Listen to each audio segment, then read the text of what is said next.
I don't think it works very well to tell our students to be ethical. We have to show them what ethical looks like. Welcome to the A&P Professor, a few minutes to focus on teaching human anatomy and physiology with host Kevin Patton. In this episode, we're going to see if a new microorgan has been discovered in the human body. I'll mention the Succeed in A&P podcast, and we're going to resume our conversation about modeling academic integrity and a bunch of other stuff.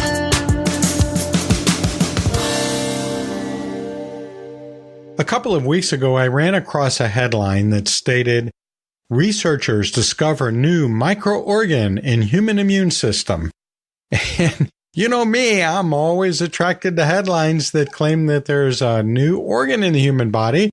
Because, well, sometimes there is. And what really intrigued me about this one is they didn't really call it an organ. They called it a microorgan.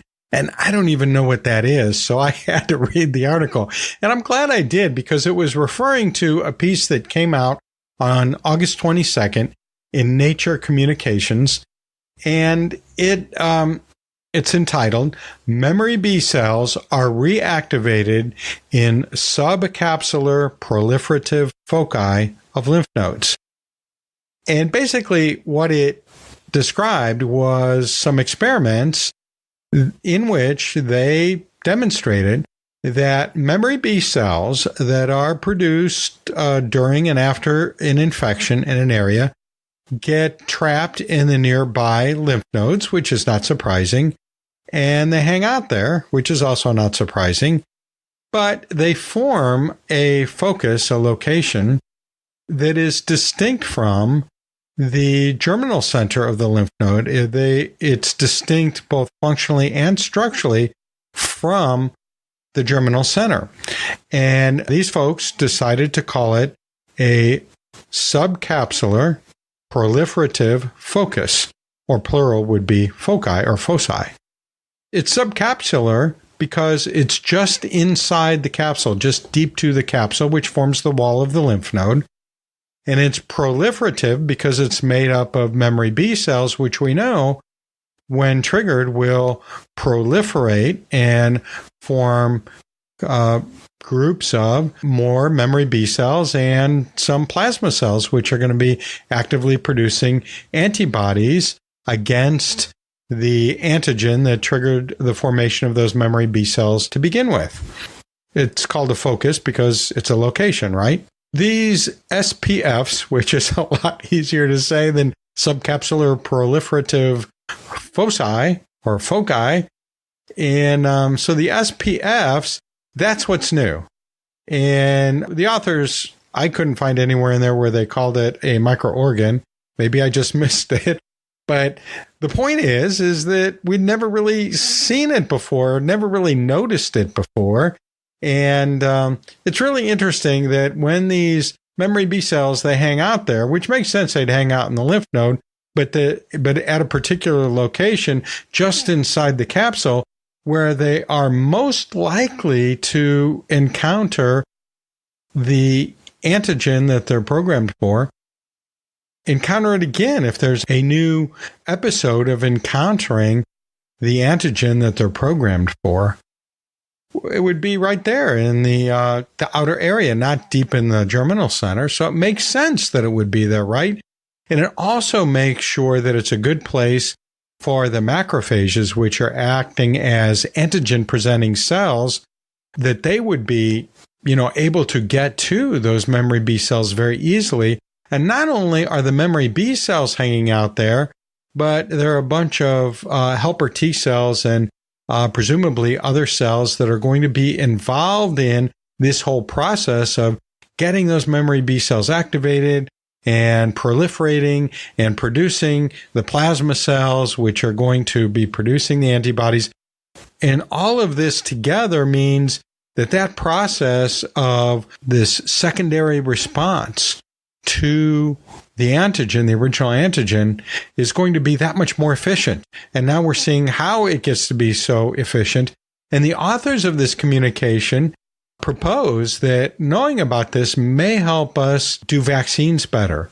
Because isn't that what vaccines are doing, is giving us that original antigen exposure and getting those memory B cells in place. Now we know where their place is, at least one of the places is, that they're going to be ready at a moment's notice to mount to that very strong and very rapid secondary response, which is the whole point of doing a vaccine, right?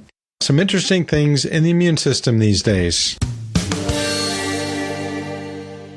I don't know if you've ever heard of Nuzzel, but it's an interesting service. It's only been out there for a couple of years, in which it gathers the most popular headlines from among the people that you're connected with on social media. And so I signed up for that as the AP Professor, which you probably already know has a Twitter presence, a Facebook presence, an Instagram presence, a Tumblr presence, the list goes on. And what Nuzzel does is it scans all of those and looks for the things that are being shared the most by the people in my social network or in the social network of the A&P Professor.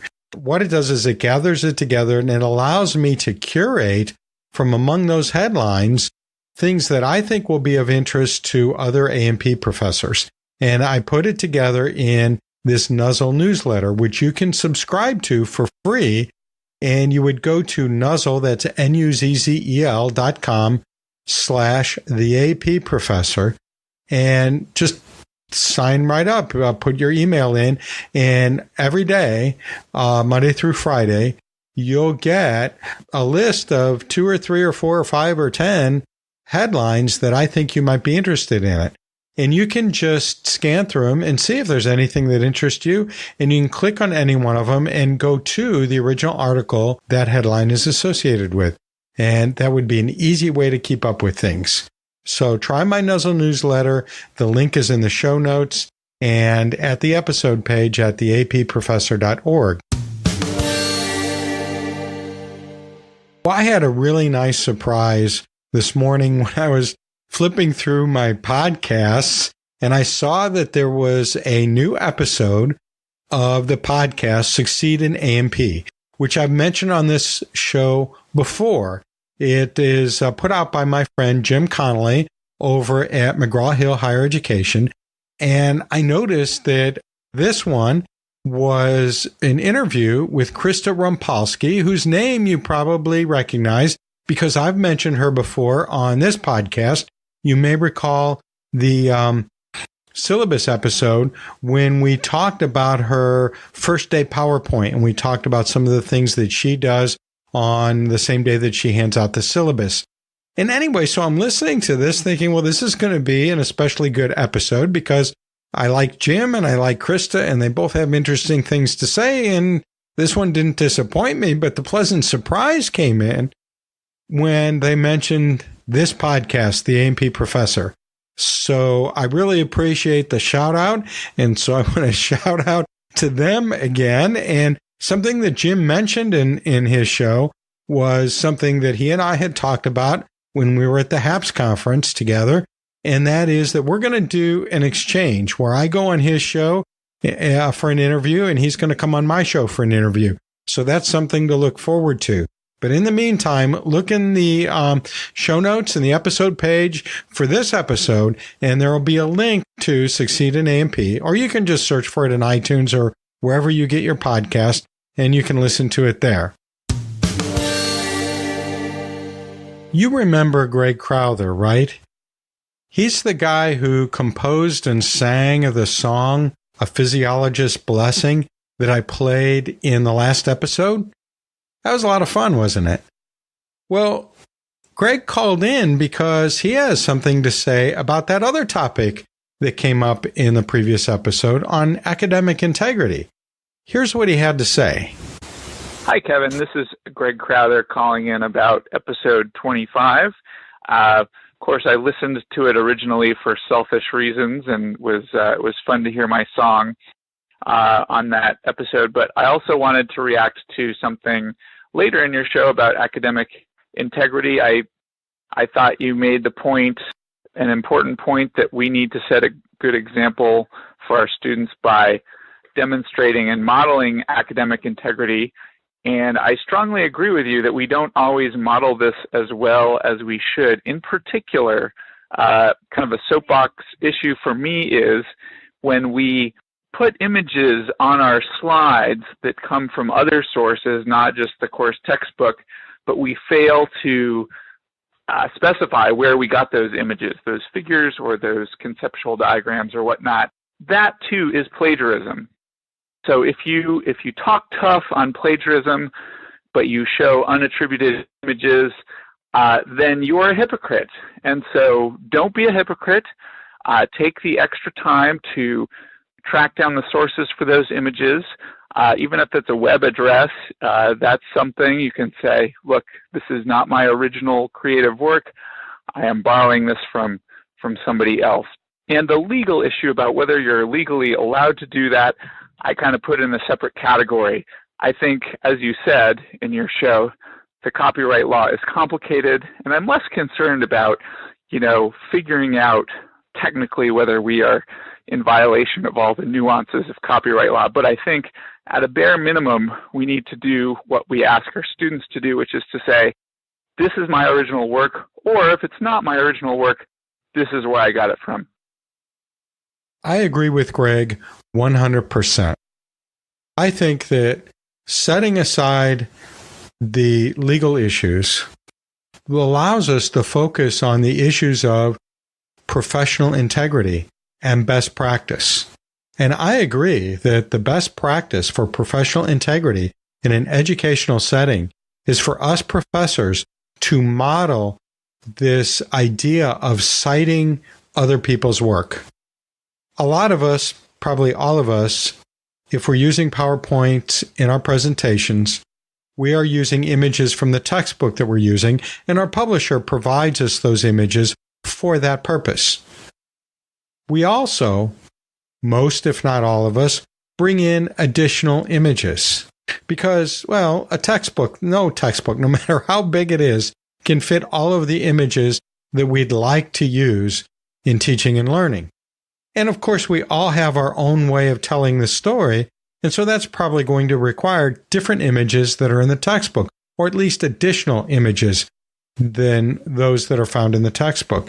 And when we do so, do we just throw them in there? Or do we cite them?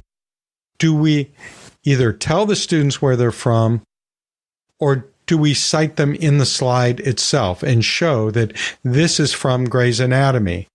This is from wherever, whatever source it comes from. Where did it come from?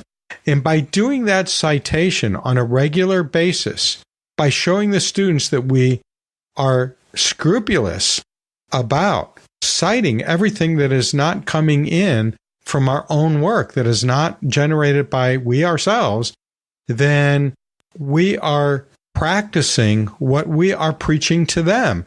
When they do their assignments, whatever those assignments are, term papers, maybe they're turning in presentations, PowerPoints, maybe they're doing a case study project, that they cite where they're getting their information, where they're getting the images or diagrams that they're using.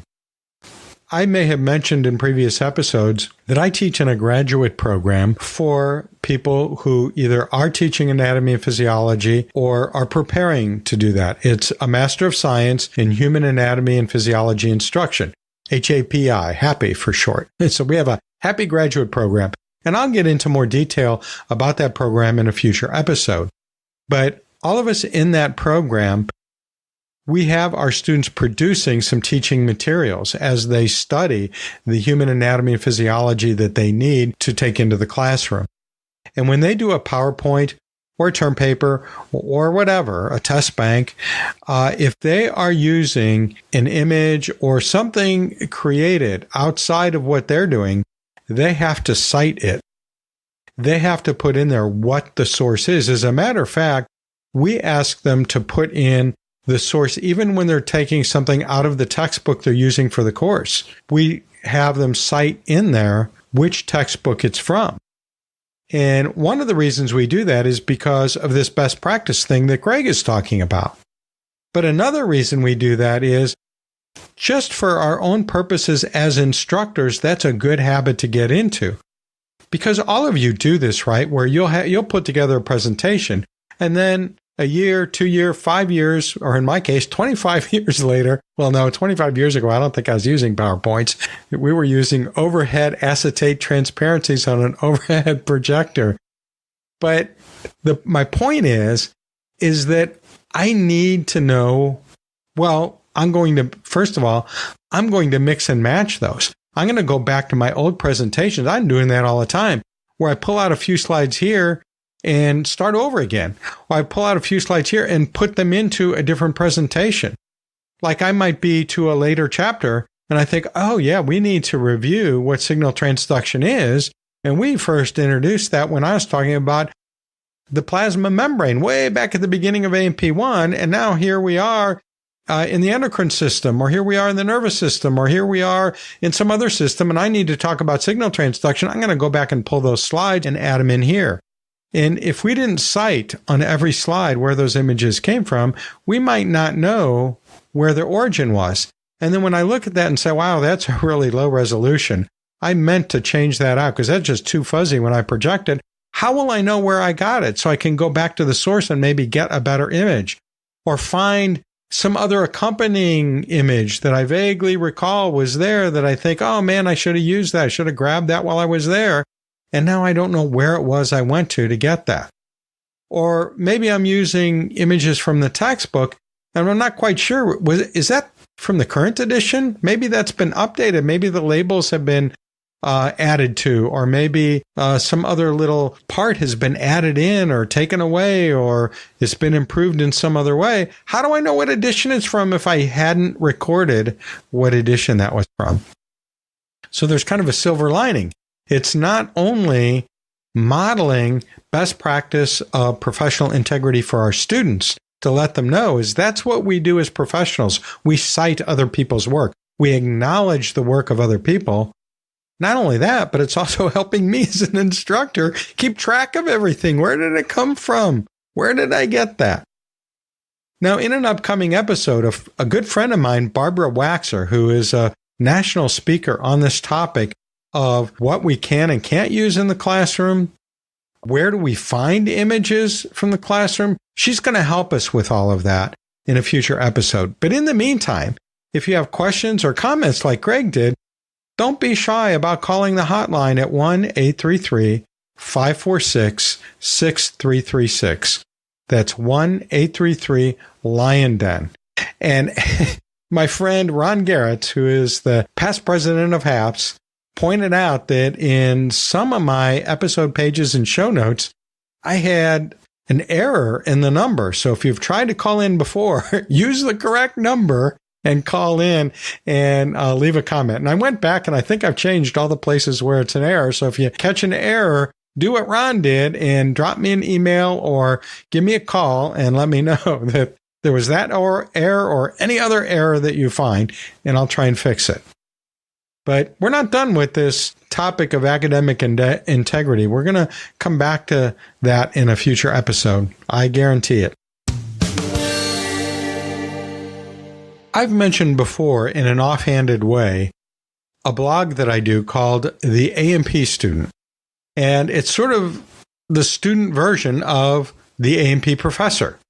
You would get there by going to the apstudent.org, and you'll see several years worth of posts that give advice to students of human anatomy and physiology. Some of it is specific advice on particular topics within human A&P, and some of it is general advice just on studying and learning. For example, how to reduce test anxiety, how to prepare for an exam, as well as specific things like how do I study the skeleton? How do I study tissues? Some of them are the particular pain points that we observe in our own students in A&P. So you are welcome to not only link to the blog in general, but to any post within that blog from your course or from your course materials. And I have a set of bookmarks that I have for many years given out to any A&P teacher that asks for them, as long as you're actually teaching A&P or related course.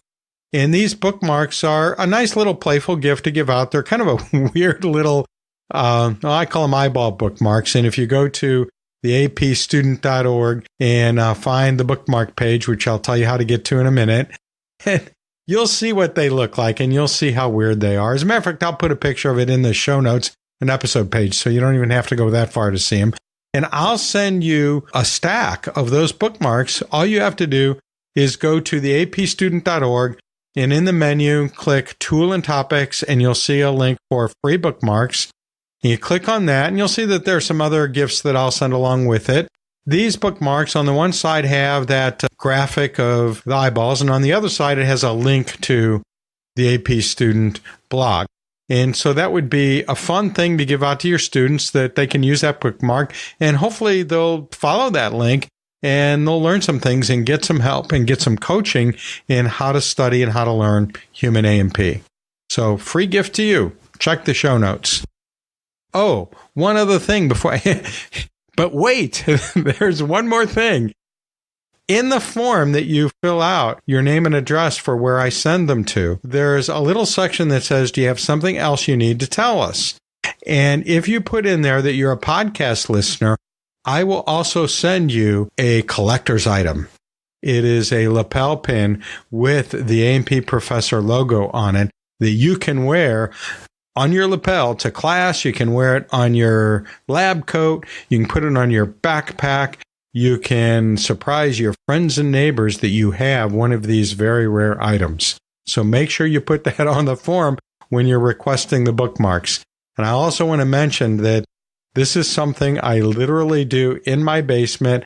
My wife helps me with this, and we just send them out every once in a while. So get your request in early so that you'll get it before the end of the semester. I'll see you down the road.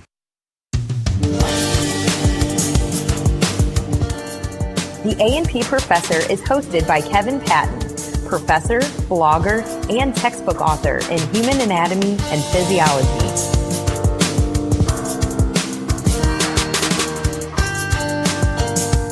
Please dispose of this episode responsibly.